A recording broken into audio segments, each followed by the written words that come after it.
Hey YouTube, welcome to another episode of News in 2 Minutes, bringing you the news that you need to know every day. Let's begin.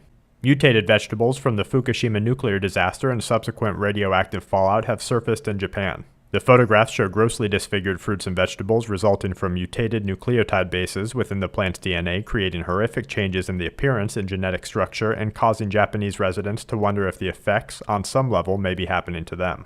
According to the UN, the civil war in Syria has caused the worst humanitarian and refugee crisis since the 1994 Rwanda genocide, with an average of 5,000 countrymen being killed every month and 6,000 residents fleeing the embattled country each day. The United States has experienced a sharp increase of inflation, with an almost 2% rise in the cost of common purchases, including gas, food, and services in June of this year. The increased prices are being hailed by organized economists, saying that the inflation is helpful to corporate profits and a sign of an improving economy, while a record number of Americans relying on government assistance and receding home incomes fail to see a rise in prices as an improvement.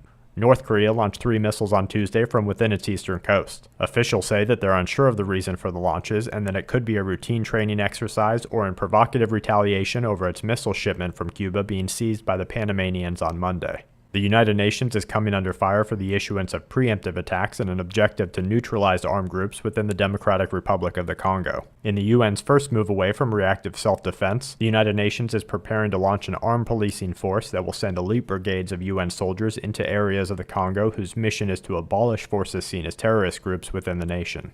A looming water shutoff is beginning to affect residents and the economy in Maryland, where cities will be without running water for up to 5 days. Entire blocks of businesses, including hotels and local attractions, will be closed during the shutoff, with house and wildfires becoming a rising concern for city officials and firefighters.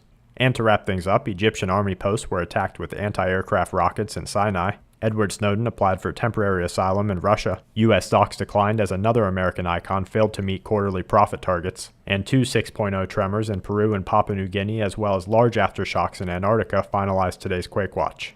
And that's it for this episode of News in 2 Minutes. Check back tomorrow for more news that the aware need the most. This week's News in 2 Minutes is brought to you by SHTFplan.com, where even the officials go for news, and SQmetals.com for all your precious metal needs.